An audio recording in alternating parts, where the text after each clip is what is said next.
selanjutnya adalah tanya jawab. Silakan tanya seluas-luasnya. Cuman ada pesanan dari Pak Kiai ini diberi waktu maksimalnya 30 menit. Oh iya. Ya. Saya pertama, dipersilakan Pak. Kalau ada jamaah yang nanya, terangkan oleh Pak Bayi Sukono tadi. Silakan. Ibu, silakan Bu. Bapak juga Ada. Dimulai dari Bapak dulu. Ya, bapak dulu. Mau Pak, silakan Pak. Kalau ada yang saya silakan tadi. Biar saya dulu Pak, nanya Pak. Ya. Assalamualaikum warahmatullahi wabarakatuh. Waalaikumsalam. Ini di luar tema apa itu pengajian hari ini masih sudah kelewatan. Waktu itu saya sudah hadir, itu mengenai takbiratul ihram Ustaz. Itu kan aku baca di sini itu kan harus berdiri takbiratul ihram. Itu berlakunya bagi fardu atau sama aja sama dengan sunnah itu? Tolong diperjelaskan lagi tadi. Terima kasih. Ya, kita tadi itu supaya jawabnya sekalian tentang takbiratul ihram berdiri. Silakan yang lain. Satu lagi Pak, Mas Jan orang lain. Silakan Pak.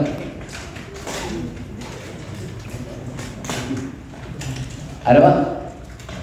Ibu-ibu? Ya kalau tidak ada silakan. Lagi malu-malu. Ya. Nanti ada. Ada. Ya. Jadi langsung saja kami jelaskan bab takbiratul ihram yang kemarin sempat terbahas. Jadi dalam sholat itu ada rukun yang dinamakan dengan takbiratul ihram. Takbiratul ihram itu yang pertama. Kalau yang dari berdiri ke ruku, bangkit dari sujud, sujud lagi, tegak lagi, itu bukan takbiratul ihram walaupun kalimatnya sama. Itu namanya takbir intiqal.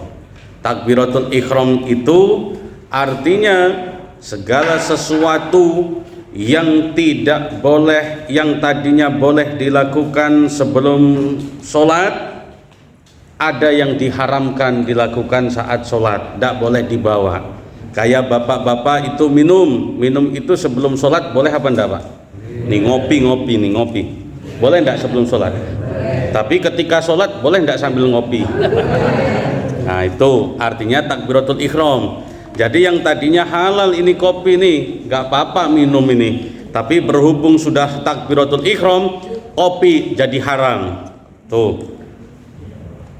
Sama makan, tuh snack habisin mumpung lagi tidak sholat, karena nanti kalau sholat tidak boleh makan snack tuh. Nah, yang pertama itu namanya takbiratul ihram. Syarat pertama takbiratul ihram, syurutut takbiratul ihrami, salah satunya adalah anta qa'a halatal qiyami fil fardhi. Takbiratul ihram itu kalau sholat wajib, artinya sholat 5 waktu, baik yang i'adatan, qadaan, adaan, itu semuanya wajib dilakukan dalam posisi berdiri, dalam posisi tegak. Kalau sholat wajib itu kan ada yang adaan. Sholat adaan itu kayak kita tadi sholat maghrib dan isya. Sholat maghrib isya hari ini dikerjakan waktu maghrib isya hari ini, itu namanya adaan. Jadi yang adaan ini bukan cuman pempek baik Pak. Tapi juga sholat adaan. Usolli fardul isya'i arba'a raka'atin mustaqbilal kiblati, adaan.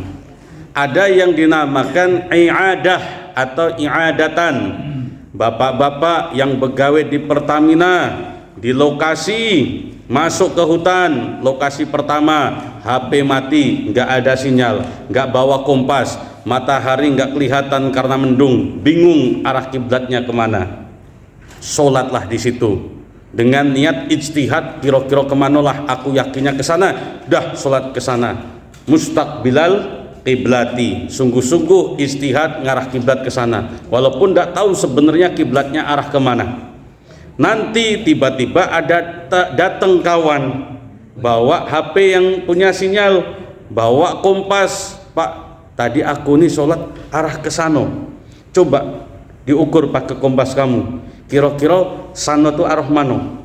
Ternyata ke sana arah timur. Ya, kebalik. Bapak-bapak yang tahu seperti itu sholat lagi, namanya sholat i'adah. Tadi sah apa enggak? Sah, karena posisinya belum tahu arah kiblat. Sama, ini kira-kira sudah waktu duhur atau belum?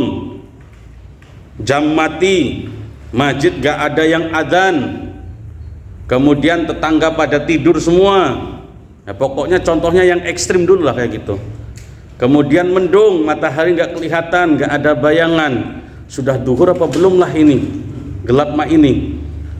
Keyakinan bapak-bapak punya yakin ini sudah waktu duhur.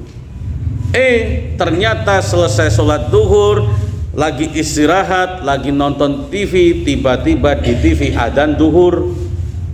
Baru adzan duhur, baru waktu duhur, atau radio baru nyalain ada adzan duhur, ternyata tadi belum zuhur. Karena jam mati nggak ada tanda-tanda segala macam, sudah sholat duhur. Karena punya keyakinan sudah waktu duhur, ternyata belum duhur. Baru ada tanda-tanda duhur setelah 30 menit kemudian. Bapak sholat lagi, namanya sholat i'adah. Usolli fardhu dhuhri arba'a raka'atin mustaqbilal kiblati i'adatan lillahi ta'ala. Yang tadinya adaan diganti i'adatan. Tuh contoh i'adah. Ada lagi contoh i'adah. Bapak-bapak habis sholat isya, pulang ke rumah, sholat isyanya kan di masjid jamaah. Pulang ke rumah, istri tidak melok jamaah di masjid. Pulang ke rumah, istri belum sholat isya. Bapak-bapak tanya, "Mah, lah sholat isya belum?" "Belum." "Ayo sholat isya bareng, aku imami, biar kamu dapat pahala jamaah." Padahal bapak-bapak sudah berjamaah di masjid. Tapi karena bapak-bapak sayang sama istri, pengen istri dapat pahala berjamaah juga, sampai rumah sholat lagi jadi imam. Bapak sholatnya namanya sholat i'adah. Tuh, istri adaan. Istri karena sholat bersolat tadi adaan, bapak-bapak i'adatan. Tuh, bisa dipraktekkan yang ini, Pak. Kalau enggak males, itu baik. Yang jadi pertanyaan, galak apa tidak suaminya nih? Aman sampai rumah ini mak ini. Nio. lah sholat bela beruntung sampai rumah sholat lagi. Ini yang jadi pertanyaan, galak apa tidak suami ibu nih suruh ngimami di rumah nih. Tuh yang ada itu pernah dilakukan rutin oleh Mu'ad bin Jabal. Nah, Mu'ad bin Jabal ini salah satu sahabat Nabi yang tidak pernah ketinggalan sholat berjamaah sama Nabi. Tapi unik, habis jamaah sama Nabi balik ke dusunnya, cepet-cepet balik ke dusunnya, nak jadi imam di dusunnya. Yang pas jadi imam di dusunnya namanya sholat i'adah. Pas sholat jamaah sama Nabi namanya adaan. Yang ketiga, sholat namanya sholat qodoan. Sholat qodoan ini kapan bapak-bapak, ibu-ibu subuh tidak sholat, ketiduran, bangun-bangun jam 9. Nah tuh belum masak. Jam 9 baru bangun. Usolli fardhu subhi rakaataini mustaqbilal kiblati, kesiangan lillahi ta'ala. Tuh bukan qodoan. Usolli fardhu subhi rakaataini mustaqbilal kiblati qodoan. Kenapa kok qodoan? Karena sudah bukan waktunya lagi.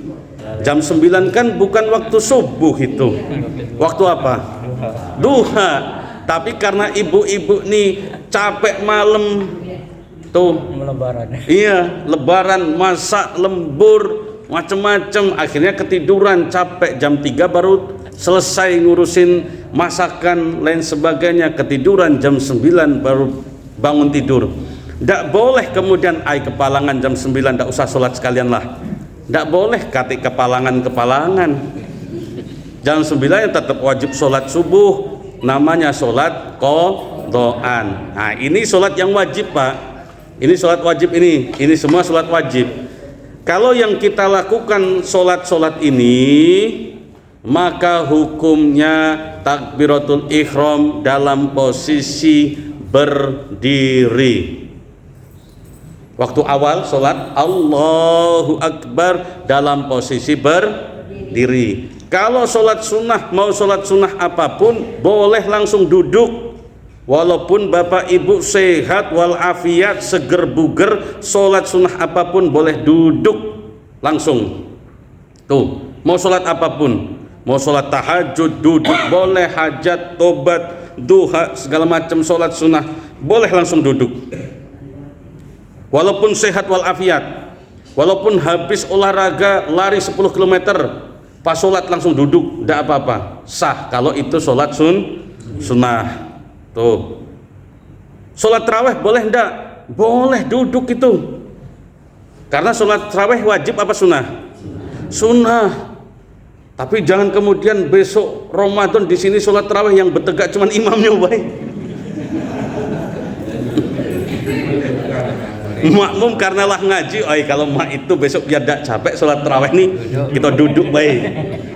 Payah kalau kayak gini. Nah, ini kenapa di sholat di Masjid Al-Fatah sekarang sholat tarawih tahun ini makmum ini duduk semua ini? Kata siapa ini? Ustaz Sugondo tuh, sesat itu. Nah, itu disesat-sesatin nanti. Nah, boleh itu sholat sunnah apapun. Artinya memang dalam kondisi sehat pun sholat sunnah dalam posisi takbiratul ihram sampai salam boleh langsung duduk. Tapi kalau sholat wajib itu dalam posisi tegak, dalam posisi berdiri. Gitu Pak Mustafa. Ya, ini posisi berdiri. Ini mohon maaf, ini ada kelanjutannya. Posisi berdiri itu, mohon maaf, misalkan saya ini sakit, tidak bisa sholat sambil berdiri. Maka kalau misalkan saya bisa berdiri sesaat untuk takbiratul ihram, maka hukumnya berdiri dulu untuk takbiratul ihram. Habis itu sholatnya baru duduk. Itu kalau sholat wajib memang seperti itu. Kapan takbiratul ihram Pak, Bu? Misalkan saya sakit, kok mampu bertegak sesaat untuk takbiratul ihram, maka tegak dulu untuk takbiratul ihram. Habis itu baru sholatnya duduk. Itu kalau sholat wajib memang hukumnya seperti itu. Sudah bisa dipahami Pak Mustafa? Alhamdulillah. Ini kalau seandainya dia udah tahu dari pertama itu, dia kan nggak ngerti kan, ya dia udah tahu karena dia sakit kan, lagi kajian dia udah tahu. Dia langsung duduk takbiratul ihram itu. Itulah betapa indahnya Islam. Orang yang belum tahu tidak terhukumi hukum syariat. Tadinya kan belum tahu, langsung duduk terus. Selama ini belum ngaji, belum ada yang nyampaiin, ya tidak ada hukum apapun terhadap orang-orang tersebut. Ma'fu hukumnya, dimaafkan, tetap sah sholatnya, tuh. Tapi setelah tahu, setelah tahu maka tidak boleh lagi karena sudah tahu. Kalau belum tahu, ma'fu, semuanya dimaafkan. Itulah betapa indahnya Islam. Orang yang belum tahu tidak dihukumi, tidak dimintai pertanggungjawaban apapun karena belum tahu. Makanya bapak-bapak semakin dalam ikut mengaji, semakin banyak ikut mengaji, semakin banyak tahu. Semakin banyak tahu maka semakin terbebani syariat. Tuh, yang tadinya nggak tahu, nggak apa-apa karena nggak tahu. Begitu tahu nggak boleh Pak. Jadi lemak ngaji apa lemak nggak ngaji Pak? tadinya kan enggak apa-apa, dimaafkan sama Allah. Kalau enggak tahu, begitu tahu enggak boleh lagi. Kalau mak itu aku enggak usah ngaji, baiklah. Gawat kalau kayak gitu. Karena ada kaidah thalabul ilmi faridhatun ala kulli muslimin wa muslimatin. Ngaji, memahami syariat Islam hukumnya wajib untuk siapapun. Kalau dia muslim, laki-laki perempuan wajib.